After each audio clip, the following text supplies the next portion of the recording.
Ya, Anda masih bersama kami, saudara, di Saling Silang Jak TV. Ini semakin seru perdebatannya terkait dengan putusan MK, tapi kemudian kita semakin berkembang, makin macam-macam.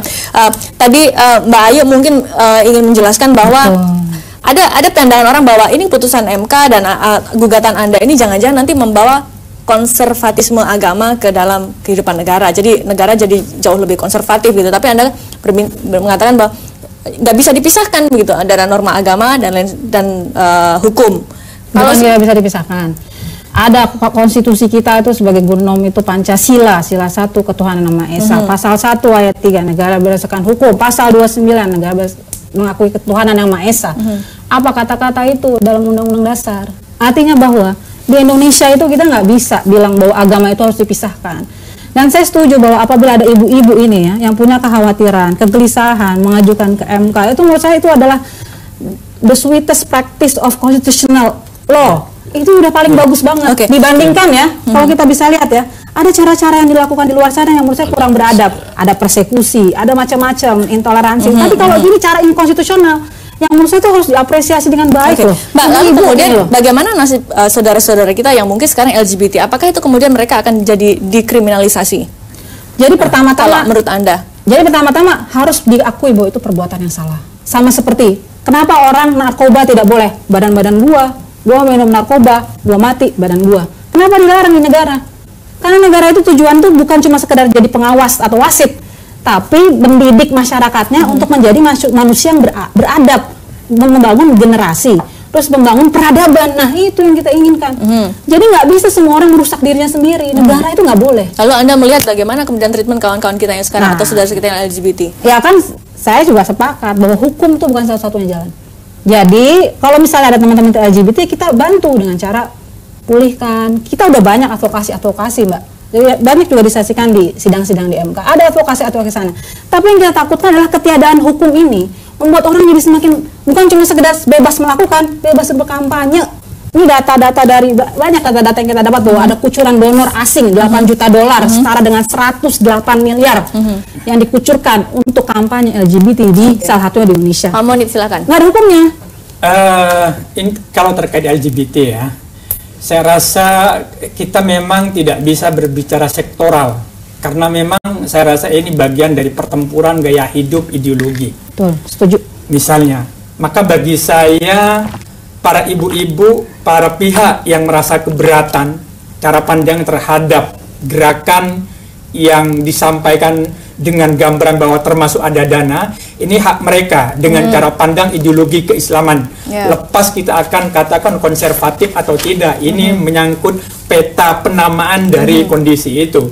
Tetapi di sisi lain juga bahwa tadi Mbak Riri sudah menyampaikan juga permasalahan misalnya terkait LGBT ini juga bukan ujuk-ujuk terjadi seperti tiba-tiba muncul LGBT, tapi juga ini bagian dari kontribusi sekian pihak yang gagal, yang terpapar oleh ideologi tertentu. Misalnya terkait munculnya LGBT ini kan bagian dari budaya yang berkembang dalam secara global. Maka bagi saya sepanjang saya bagian dari yang punya pandangan tertentu terhadap LGBT, tetapi saya juga punya batas-batas bahwa pihak LGBT pun yang diberati kalau kemudian teman-teman yang apa Pak? Maksudnya diberati?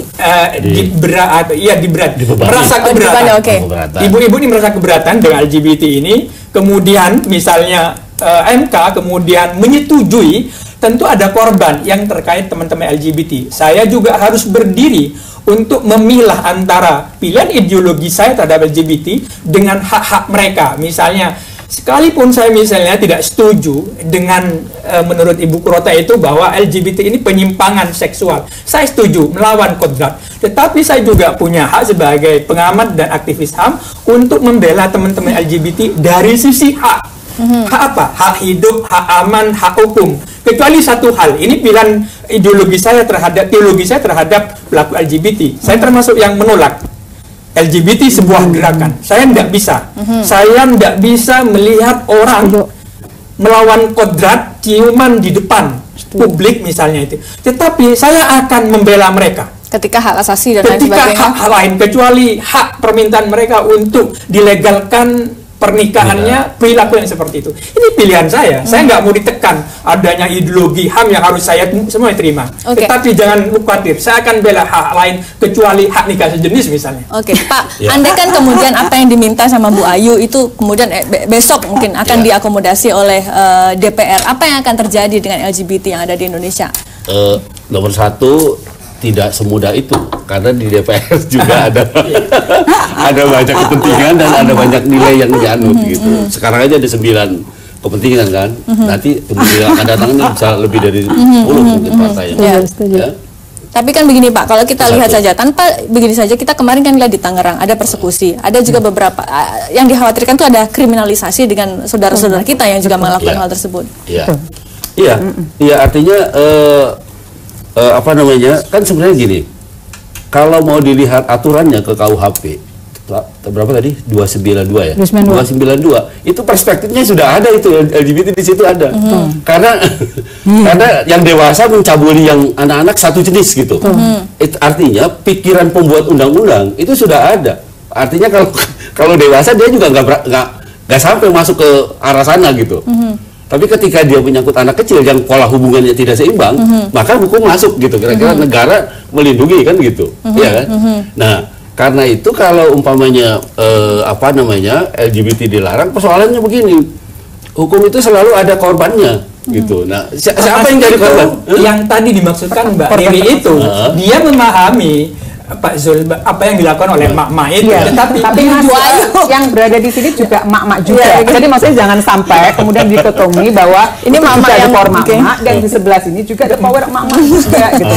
Tapi kami memiliki perspektif yang berbeda karena kami di Komnas Perempuan itu tiap hari menghadapi kasus dan kami melakukan monitoring, utamanya bagaimana suara korban itu kemudian di-acknowledge oleh negara, begitu. Itu yang kami lakukan. Nah, terkait dengan LGBT sebenarnya kita tidak mau berdebat soal setuju tidak setuju, itu adalah hak Anda gitu. Tapi kami di Komnas Perempuan apa namanya sangat firm bahwa hak-hak mereka sebagai citizenship ya, hak-hak apa namanya bahwa mereka bisa mengakses pekerjaan, hak atas apa namanya kesehatan, hak pendidikan itu harus dijamin. Karena itu konstitusi itu melindungi semua warga negara, begitu ya Mbak. Jadi apa namanya soal pencabulan kalau itu dilakukan oleh LGBT ya harus dihukum, kalau dilakukan oleh yang non LGBT juga harus dihukum gitu. Disitulah sebenarnya posisi kita ya di Komnas Perempuan. Jadi lebih melihat bahwa bagaimana diskriminasi, persekusi itu kemudian tidak bisa dilakukan semena-mena oleh masyarakat gitu, karena konstitusi itu adalah melindungi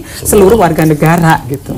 Dengan demikian ya berarti langkah posisi MK itu sudah benar searah dengan cara pandang dari Komnas Perempuan ya. Iya. Kalau kami dari yang 5 itu terus terang nggak bisa ditarik seperti itu Pak, karena dia alasannya pakai ketidakberwenangan gitu loh, ya kan, bukan soal bahwa ada perdebatan, bahwa di balik itu ada perdebatan, oke lah mungkin, tapi yang alasan yuridis yang dipakainya itu memang dia tidak berwenang. Saya rasa ucapan sikap mengatakan bukan wewenang MK itu juga bagian wewenang MK untuk mengambil posisi itu bagi saya secara hukum. Harus dikembalikan kepada undang-undang. Undang-undang MK-nya begitu. Tidak memberikan kewenangan kepada MK. Pak, kalau sekarang begini Pak, keputusan MK kan sudah ditetapkan pada pekan ini. Dan kemudian keputusan MK mengatakan bahwa itu bukan kewenangan MK, tapi silahkan ke DPR. Apa yang bisa dilakukan oleh kawan-kawan?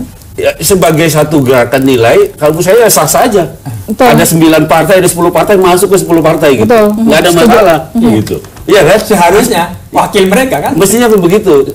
Bahwa di sana nanti ada pergulatan nilai di dalam gitu untuk menjadi satu aturan. Ya itu di situ memang. Karena kan kita selama ini taunya judicial review itu kan lewat MK, kemudian bisa juga lewat MA begitu kan. Nah sekarang kan MK-nya melemparnya ke DPR. Nah sekarang kalau DPR langsung itu bisa nggak kita tuh dari warga negara mengajukan judicial review langsung ke DPR? Karena kan namanya salah jalan itu Mbak. Kalau itu masuk ke dalam sistem.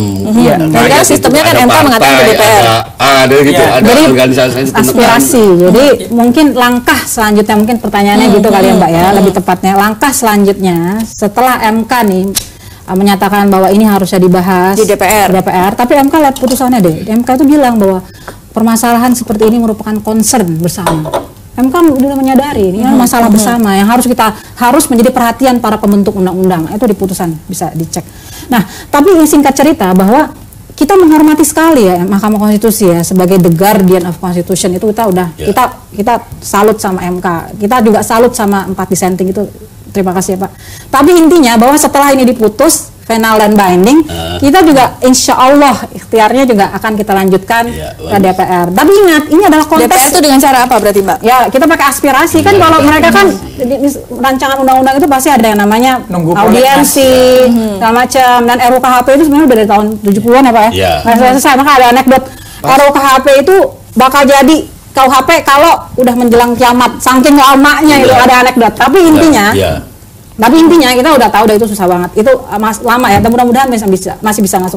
Tapi intinya saya mau garis bawahi bahwa yang dipaparkan di MK merupakan sebuah contest of ideology.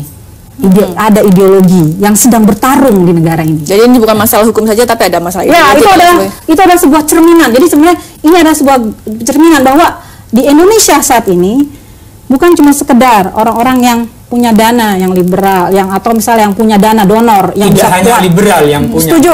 yang konservatif juga donanya kita tahu. Oke, juga dari mana banyak sekali. Nah, jadi dari 8 juta dolar kita tahu lah.